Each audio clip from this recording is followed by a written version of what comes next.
자, 난방수를 빼는 방법에 대해서 설명해 드리도록 하겠습니다.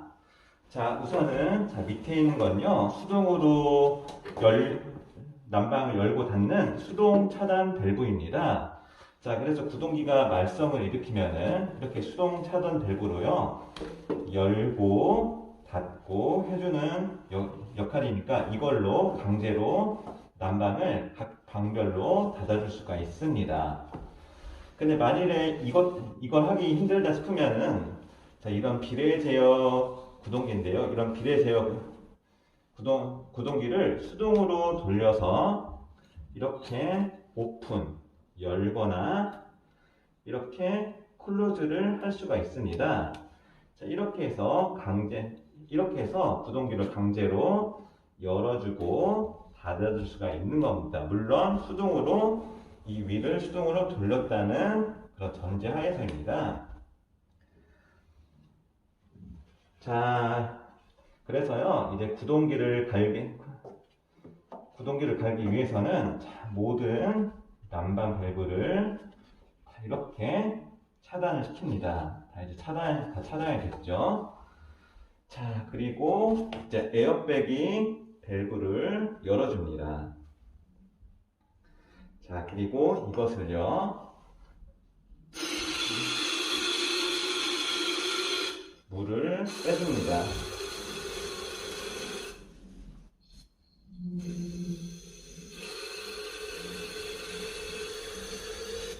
자, 이렇게 물 빠지시는 거 보이시죠?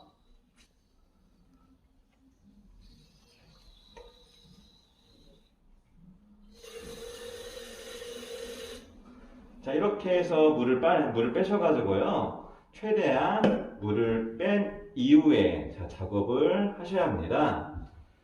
자, 그리고 이제 만약 구동기가 고장났으면은 구동기를 이렇게 교체해주면 되는데요. 잠시 옆 좀 찍어주시겠어요? 만일에 이제 구동기 밸브가 고장났으면은, 자, 여기 밸브 위쪽 그리고 여기 밸브 아래쪽이 보일 것입니다. 스패너로 이것을 돌려서 밸브를 교체하셔야 합니다. 자, 밸브의 모양을 간단히 보여드리도록 하겠습니다.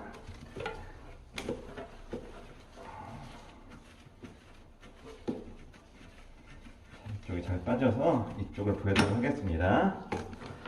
자, 이렇게 이제 구동기용 밸브가 보이시죠?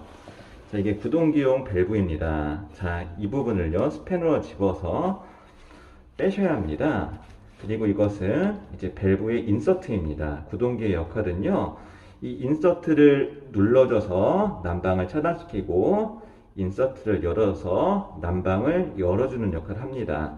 특히 이 구동기는요, 비례 제어 구동기이기 때문에, 자, 비례로 해서 이제 100%, 50% 정도 열어줄 수가 있고 10% 정도 열어줄 수가 있는 그런 역할을 하는 겁니다.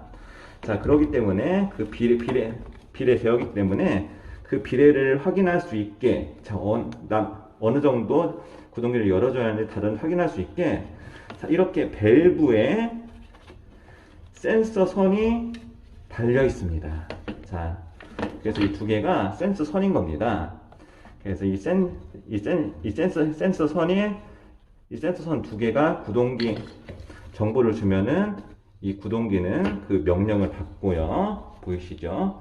명령을 받고 열거나 닫아주는 역할을 수행을 하셔야 합니다. 자, 다시 한번 설명했다시피 이 밸브를 갈고 싶으면은 무조건 이 에어백이 밸브를 열어봐서 제대로 물이 빠졌는지 다 확인을 하시고 제대로 물을 뺀 이후에 무조건 작업을 해 주셔야 합니다. 자, 전체 오픈이 돼서 전체 구동기가 이렇게 열리게 됩니다. 자, 이렇게 작동되는 거 보이시죠? 그래서 최소한 이제 제어기하고 구동기하고 연결 부분은 이상이 없는 걸 확인할 수가 있습니다. 자, 그리고 마지막으로 이제 가운데 ON으로 눌러주시면은 이제 온도 조절기의 명령대로만 움직일 수 있게 되었습니다. 자, 그리고 밸브를 교체해야 한다면 밸브를 교체를 해주시고, 밸브가 아니라 이 내부에 인서트를 교체해 줘야겠다 싶으시면은 스패너로 인서트를 돌려서 인서트를 교체를 해줄 수가 있는 겁니다. 자, 그래서 설치가 이상 없이 마무리됐다 싶으시면은, 자, 구동기를 수동으로 해서 열어준 상태로 해서 최대한 이 안쪽이 들어가게 해서요. 왜냐면 구동기가 열어줘야 하니까 최대한 이제 이것을 열게 만들어준 환경이죠. 수동으로 해서 열어주고, 이것을 이렇게 구동기를 스패너나 손으로 잘 돌리셔가지고 잠궈줍니다. 당연히 잠그는 것은 시계 반대 방향으로 잠그셔야 합니다. 자, 손으로 해서 안 되겠다 싶으시면은 스패너나 첼러를 사용해서요, 잠궈 주시면 되고, 이제 제대로 잠궜으면은 자동으로 해서 정상적으로 작동을 하게 해주셔야 합니다. 자, 이것으로써 설치에 대한 설명을 마무리 짓고요. 모두 아까 전에 잠궜던 난방 밸브를 모두 이렇게 열어주시면은 설치가 마무리가 된 것입니다.